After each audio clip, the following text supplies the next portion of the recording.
Hello மக்களே, அரசியல் பேசலாமா? இன்றைக்கி சட்டசபை ஆரம்பித்து இன்னையோட 3வது நாள் ஆகுது. அது மட்டும் இல்லாமல் இன்றைக்கி முக்கியமான விஷயம் என்னென்னா, ஆளுங்கட்சியாக இருக்கிற விஜயண்ணா அவங்களுக்கு பெரும்பான்மை இருக்கிறாங்களா அப்படின்னு சொல்லி சட்டசபையில் இன்றைக்கி கணக்கெடுப்பாங்க. அதுதான் இதில் இன்னும் ஸ்பெஷல் கூட. 6 மாதம் வரைக்கும் நாங்கள் எந்த விமர்சனமுமே பண்ண மாட்டோம் அப்படின்னு சொன்ன எதிர்க்கட்சி இன்றைக்கி அடுக்கடுக்கடுக்காக விமர்சனங்களாக அள்ளி கொட்டிட்டாங்க. அது மட்டும் இல்லாமல் 3 நாளில் முதல் முறையாக வாக் அவுட் பண்ணிட்டாங்க. இவங்க எப்பயுமே எதிர்க்கட்சியாக இருக்கும் பொழுது வாக் அவுட் பண்ணுறது சகஜம்தான். ஆனால் 3 டேஸ் தான் ஆகுது சட்டசபை ஆரம்பிச்சியே. ஆனால் அதுக்குள்ளே அவங்க வாக் அவுட் பண்ணது தான் இன்றைக்கி பேசும் பொருளாக இருக்குது. இது மட்டும் இல்லாமல் உதயநிதி அண்ணா என்ன பேசினாங்க, அப்புறம் முக்கியமானது மட்டும்தான் பார்க்க போகிறோம். இபிஎஸ் ஐயா அவங்க கட்சிக்குள்ளே இருக்கிற பிரச்சனைகளை பற்றி எப்படி முன்னெடுத்து வச்சாங்க. அப்புறமே சௌந்தர்யா அன்புமணி அவங்களும் நிறைய இந்த மதுவிலக்கெல்லாம் பற்றி நிறைய பேசியிருப்பாங்க. அப்புறம் பிரேமலதா அவர்கள் பிளாஸ்ட்டு தரமான சம்பவம் அவங்க தான் பண்ணாங்க. அதுதான் இன்றைக்கி சோஷியல் மீடியா ஃபுல்லாக ட்ரெண்டாக ரொம்ப பெருசாக பேசப்பட்டுட்டு இருக்காங்க. நிஜமாலுமே அவங்க அப்படி பேசுவாங்கன்னு சொல்லிட்டு நானும் எக்ஸ்பெக்ட் பண்ணல, நிறைய பேர் எக்ஸ்பெக்ட் பண்ணவே இல்லை. அவங்க என்ன பேசினாங்க இது எல்லாத்தையுமே இந்த டீட்டெயிலாக இந்த வீடியோஸில் பார்க்கலாம் வாங்க. மதச்சார்பற்ற ஆட்சி அமையணும்னு சொன்னாங்க. ஆனா இப்போ இங்க என்ன நடந்திருக்கு? மதசார்பற்ற ஆட்சி தானே நீங்கள் அமைப்பேன் அப்படின்னு சொல்லி சொன்னீங்க. ஆனால் கொள்கை எதிரி அப்படின்னு சொன்ன என்டிஏ கூட கூட்டணி வச்சு அதிமுக வின் பண்ணியிருக்காங்க. அதிமுகவுமே உங்களுக்கு ஊழல் சக்தின்னு தான் நீங்கள் குறிப்பிட்றீங்க. இப்படி இருக்கிற சூழ்நிலையில் அவங்க கட்சியில் பிளவுபட்ட உடனேயே நீங்கள் போய் அங்கே உள்ள எல்லா எம்எல்ஏக்களையுமே நேற்று பார்த்துட்டு வந்திருக்கிறீங்க. இது எந்த விதத்தில் நியாயம் அப்படிங்கிற மாதிரி பேசியிருந்தாங்க.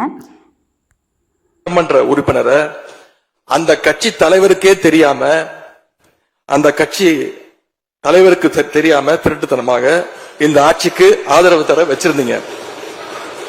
இப்ப நான் சொல்றது ரொம்ப டீசென்டான வெர்ஷன். அந்த திருட்டுத்தனமான வார்த்தை மட்டும் நிக்கிறேன். அந்த திருட்டுத்தனத்தை எடுத்துடுங்க அப்படின்னு சபாநாயகர் சொன்னதுக்கு அப்புறமா சரி இப்போ நான் சொல்கிறேன், அந்த தலைவருக்கே தெரியாமல் அப்படிங்கிற மாதிரி ஒரு நக்கலாக பதில் சொன்னாங்க. கடுமையாக கண்டிச்சாங்க. அதுக்கப்புறமே இந்த சோஃபா மேட்டரை பற்றி பேசினாங்க. இந்த மாதிரி புது சோஃபா போகுது, பின்னாடியே புது முதலமைச்சரும் போகிறாங்க அப்படிங்கிற மாதிரி உதயண்ணா பேசியிருந்தாங்க. நீங்களே இந்த வீடியோ பாருங்க. ஒரு தலைவரோட வீட்டுக்கு ஒரு புது சோஃபா போகுது, சோஃபா பின்னாடியே புது முதலமைச்சரும் அந்த வீட்டுக்கு போறாரு. புதுமை போது கருப்பு காயும் பின்னாலேயே போத சரியில்லையே வர ஆரம்பிச்சிருச்சு. முதல் கோணலே முற்றிலும் கோணல்ன்ற மாதிரி உங்க நடவடிக்கை எல்லாமே இன்னைக்கு மீம். பிரச்சனைங்கிறது எல்லா கட்சியிலையுமே வரும். அதை நீங்கள் உங்களுக்கு சாதகமாக பயன்படுத்திக்கிட்டு நீங்கள் அவங்க வீட்டுக்கு போய் இந்த மாதிரி இன்விடேஷன் வச்சு நீங்கள் கேட்குறது எந்த விதத்துலேயும் நியாயமே கிடையாது. இந்த மாதிரி உலகத்தில் எங்கேயுமே நடந்ததே கிடையாது அப்படிங்கிற மாதிரி ரொம்ப ஒரு மாதிரி ஹார்ஷாக தான் பேசினாங்க உதயண்ணா. மக்களுக்கு 2500 பெண்களுக்கு தர்றேன்னு சொன்னது, ஃப்ரீ பஸ்ஸு, 6 சிலிண்டரு, தாலி, தங்கம், இந்த தாய்மாமன் சரி, இந்த மாதிரி நிறைய நீங்கள் பண்ணினீங்க.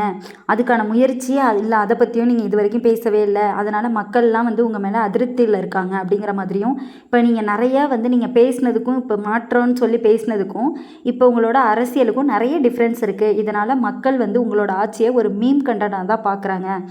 என்னது நீங்கள் புரட்சியாக இருப்பீங்கன்னு பார்த்தா புஷ்பா படம் மாதிரி இருக்கிறீங்க, அந்த மாதிரி ஒரு மாதிரி ஃபன்னியான பேசினார்.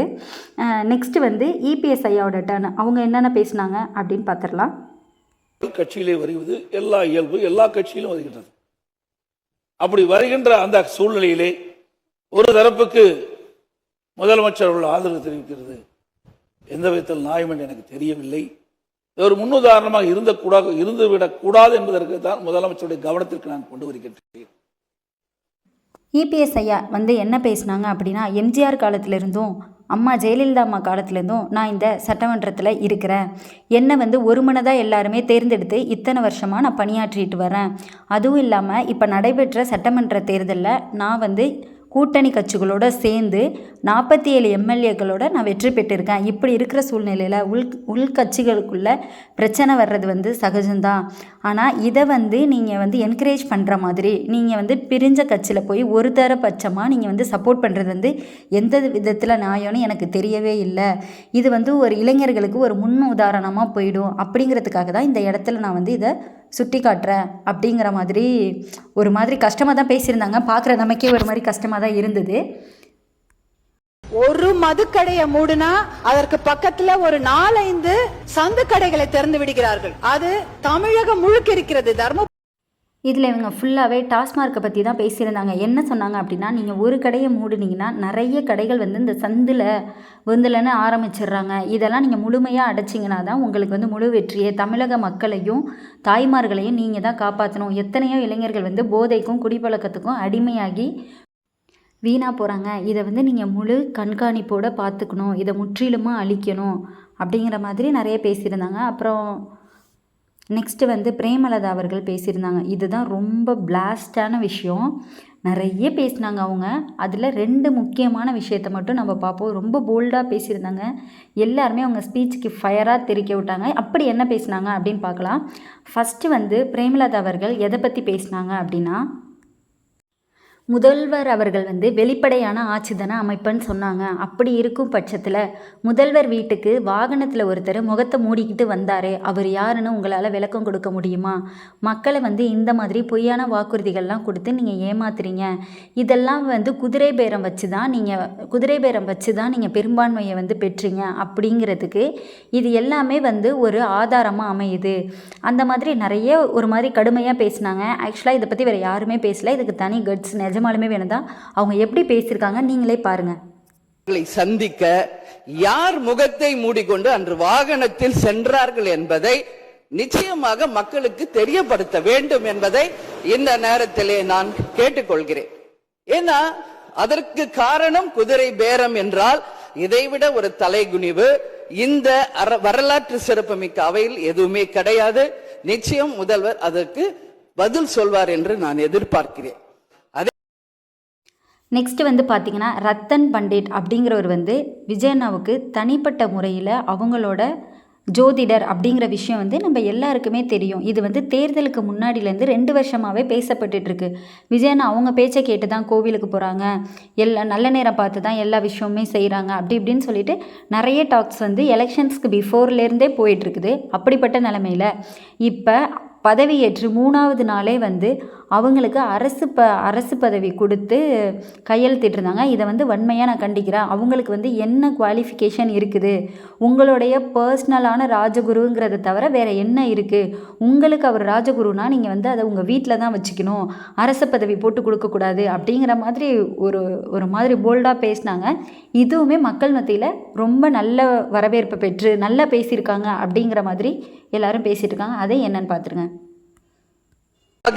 அரசு வேலையில் அமர்த்தியதை ஒட்டுமொத்த தமிழக மக்கள் சார்பாக வன்மையாக இந்த வரலாற்று சிறப்புமிக்க அவையில் நான் அதை குறிப்பிட கடமைப்பட்டிருக்கிறேன். அப்படி உங்களுக்கு ராஜகுருவா இருந்தா உங்க பர்சனலா அவரை வச்சுக்கணும். பட் அவரை வந்து அரசு உயர் பதவியிலே கொண்டு வந்து இளைஞர்களை நம்பி மக்கள் வாக்களிச்சிருக்காங்க. இந்த இளைஞர்கள் எல்லாமே உங்களை நம்பி தான் வாக்களிச்சிருக்காங்க. அவங்களுக்கு வந்து இப்படி தான் நீங்கள் வந்து ஒரு முன்னுதாரணமாக இருப்பீங்களா? உங்களோட பர்சனல் தேவைக்காக நீங்கள் வந்து அவங்களுக்கு அரசு பதவி கொடுக்கறது எந்த விதத்தில் நியாயம் அப்படின்னு கேட்டு பேசியிருந்தாங்க. ஸோ இப்படி எல்லாருமே பேசி முடித்ததுக்கப்புறமா நெக்ஸ்ட்டு நம்ம விஜயண்ணாவோட டேர்ன். விஜயண்ணா என்னென்ன பேசினாங்க அப்படின்னு பார்த்துட்டு வந்துடலாமா? நிறைய விஷயங்கள் இவங்க பேசின எல்லாத்துக்குமே வந்து விஜயண்ணா ரிப்ளை கொடுத்தாங்க. முக்கியமாக பிரேமலதா அவர்கள் கேட்டதுக்கு இதை பற்றி அவங்க ரீதிங்க் பண்ணுறேன் அப்படிங்கிற மாதிரி இங்கிலீஷில் ஒரு சென்டென்ஸ் மட்டும் சொல்லிக் கொள்கிறேன். இந்த அரசு குதிரை வேகத்தில் செயல்படுகிற அரசே தவிர குதிரை பேரத்தில் ஈடுபடுகிற அரசு இல்லை என்பதை ஆணித்தரமாக தெரிவித்துக் கொள்கிறேன். விஜயண்ணா வந்து எல்லாத்துக்குமே காமாக பதில் சொன்னாங்க. ஏன்னா எல்லா அமைச்சர்கள் பேசும்போதுமே அவங்க நோட்ஸ் எடுத்து வச்சுருந்தாங்க. எல்லாருமே கேட்ட கொஸ்டின்ஸ்க்கு அவங்க ஆன்சர் கொடுத்துருந்தாங்க. அப்புறமே வந்து திமுக வந்து எதிர்கட்சிங்கிறதுனால ரொம்ப கடுமையாக விமர்சனம் பண்ணாங்க உதயண்ணா. ஸோ அதுக்கு எல்லாமே ரிப்ளை கொடுக்குற விதமாக எல்லாமே தெரிஞ்ச ஏகாம்பரமான திமுகவுக்கு எப்போயுமே யதார்த்தம் புரியவே போகிறதில்ல அப்படிங்கிற மாதிரி சொல்லியிருந்தாங்க. சொல்லிவிட்டு அதுக்கப்புறம் என்ன சொன்னாங்கன்னா, தாவேகாவுக்கு கிடைச்ச வாக்கு சதவீதம் வந்து 34.92, அதாவது ஏறக்குறைய 35% வாக்கு. திமுகவுக்கு தனிப்பட்ட சதவீத வாக்கு வந்து மொத்தமே 24.19 தான். கூட்டணியின்றி போட்டியிட்ட தாவேகா பெற்ற வாக்குக்கு சதவீதத்தை விட 10%க்கும் கீழே தான் நீங்கள் இருக்கிறீங்க அப்படிங்கிற மாதிரி சொல்லியிருந்தாங்க. நெக்ஸ்ட்டு வந்து திமுக தனி கட்சியாக பெற்ற வாக்குகள் வந்து 1,19,29,029 அந்த மாதிரி தான் சொல்லியிருந்தேன் மட்டுமே. ஆனால் தாவேகா வந்து 1,72,26,000 வாக்கு கிட்டக்க நாங்கள் பெற்றிருக்கோம் அப்படின்னு சொல்லியிருந்தாங்க. நெக்ஸ்ட்டு தாவேகாவை வந்து 3.21 கோடி பேர் நிராகரித்ததாக திமுக சொன்னாங்க. ஆனால் திமுக வந்து 3.68 கோடி பேர் நிராகரிச்சிருக்காங்களே, இதுக்கு அவங்க என்ன பதில் சொல்கிறாங்க அப்படிங்கிற மாதிரி ஒரு மாதிரி ஃபன்னாக திமுகவே முடிச்சு விட்டார் அண்ணன். அப்புறமே அம்மையார் பிரேமலதா அவங்க கேட்ட கொஸ்டின்ஸ்க்கு ஆன்சர் சொல்கிற விதமாக ஈவினிங் வந்து அந்த அரசு பதவி கொடுக்குறதா ரத்தன் பண்டிட்க்கு சொல்லியிருந்தாங்களே, அதை வந்து இல்லை இப்போ கொடுக்க போகிறது இல்லை அப்படிங்கிற மாதிரி ரிஜெக்ட் பண்ணதா எல்லா நியூஸ்லேயுமே வந்துச்சு. எவ்வளோ தூரம் உண்மைன்னு நமக்கு தெரியலை. ஆனால் எல்லா மெயினான நியூஸ்லேயுமே போட்டுட்டாங்க. மேபி அண்ணன் வந்து அதை கன்சிடர் பண்ணியிருப்பாங்கன்னு நினைக்கிறேன். இதில் வந்து தப்பு பண்ணுறது வந்து சகஜம்தான். அதை வந்து எல்லாரும் சொல்கிறாங்க அப்படிங்கிற நேரத்தில் அதுக்கான முயற்சி எடுக்கிறது. ஏன்னா அண்ணன் வந்து ஸ்டார்டிங்லேயே சொல்லியிருந்தாங்க, எனக்கு வந்து கொஞ்சம் அவகாசம் கொடுங்க அப்படின்னு சொல்லிட்டு. ஏன்னா அவங்க வந்து 70 வருஷமாக ஆட்சியில் கிடையாது, இப்போ தான் ஒன்லி 3 டேஸாக தான் இருக்காங்க. அப்படிங்கும்போது இந்த மாதிரி மக்கள் வந்து மிஸ்டேக்ஸ் பண்ணுறது சகஜம்தான். அதை திருத்திக்கிறதுக்கு, அதை சரி பண்ணுறதுக்கு, திருத்திக்கிறதுக்குங்கிறத விட சரி பண்ணுறதுக்கு நம்ம அவங்களுக்கு கொஞ்சம் டைம் கண்டிப்பாக கொடுக்கணும். இந்த மாதிரி எந்த தலைவர்களுமே செய்ய மாட்டாங்க. இந்த மாதிரி ஒரு வந்துருச்சுன்னா அதை வேணும்னே செய்யணும்னு நினைக்கிற இடத்துல அவங்க காலைல கொஸ்டின் கேட்டோடனே அதை பற்றி அவங்க திங்க் பண்ணி இப்போதைக்கு அதை ஸ்டாப் பண்ணி வச்சுருக்காங்க. ஃபுல்லாகவே வேணான்னு முடிவு எடுத்துட்டாங்களா, இல்லை இப்போதைக்கு அதை ஸ்டாப் பண்ணியிருக்காங்களா அப்படின்னு தெரியலை. இனியும் நாளைக்கு நாளான்னைக்கெலாம் நமக்கு தெரிஞ்சிடும். வெயிட் பண்ணி பார்க்கலாம். நெக்ஸ்ட்டு வந்து உதய அண்ணா வந்து எங்களோட தலைவர் வந்து இவங்க பதவி ஏற்கிறதுக்கு எந்த இடையூறுமே செய்யக்கூடாது அப்படின்னு சொல்லியிருக்காங்க. அதனால் நாங்கள் வந்து இதுக்கு இடையூறு இல்லாமல் நாங்கள் வெளியில் போகிறோம். நீங்கள் வந்து பெரும்பான்மை இருக்கா இல்லையான்னு இருக்கிறவங்கள வச்சு பேசிக்கோங்க, எங்களுக்கு இதில் வந்து உடன்பாடு இல்லை அப்படின்னு சொல்லிவிட்டு அவங்க வந்து கிளம்பி வெளியில் போயிட்டாங்க. அதுக்கப்புறமே வந்து சபாநாயகர் அவங்க என்ன பண்ணாங்கன்னா, சரி இருக்கிறவங்கள வச்சு நம்ம கணக்கெடுப்பு எடுத்துக்கலாம் அப்படின்னு சொல்லிட்டு எல்லாருக்கிட்டையுமே கேட்குறாங்க. யாரெல்லாம் வந்து பெரும்பான்மைக்கு ஆதரவு தெரிவிக்கிறீங்க ஆளுங்கட்சிக்கு அப்படின்னு கேட்கும்போது, நம்ம தான் நேத்தியே பார்த்தோமே, ஆல்ரெடி ஏடிஎம்கே வந்து 2ஆக பிரிஞ்சிருக்காங்களா. ஸோ அங்கே உள்ள அத்தனை தலைவர்களுமே மெஜாரிட்டிஸ் எல்லாருமே வந்து விஜயண்ணாவுக்கு நாங்கள் ஆதரவு தெரிவிக்கிறோம் அப்படின்னு எல்லாரும் மொத்தமாக எந்திரிச்சு நின்ட்டாங்க. இபிஎஸ் ஐயா ஷாக்கிங்காக திரும்பி பார்த்துறாங்க. இது வந்து நேத்தியே ஆக்சுவலாக இதில் ஆச்சரியப்படுறதுக்கு எதுவுமே இல்லை. நேத்தியே வந்து எடப்பாடியாவுக்கு தெரிஞ்சிருக்கணும், எல்லாமே வந்து அவங்களுக்கு தான் சப்போர்ட்டாக பண்ணுவாங்க அப்படின்னு சொல்லிட்டு. நன்றி மக்களே, என்னோட வீடியோ பார்த்ததுக்கு. இதே போல் டெய்லியுமே வீடியோ தெரிஞ்சுக்கிறதுக்கு என்னுடைய சேனலை சப்ஸ்கிரைப் பண்ணிவிடுங்க. தேங்க்யூ. டெய்லியும் யாரும் லைவ் பார்த்து கஷ்டப்பட வேணாம், உங்களுக்கு எளிமையாக கொண்டுட்டு வந்து நானே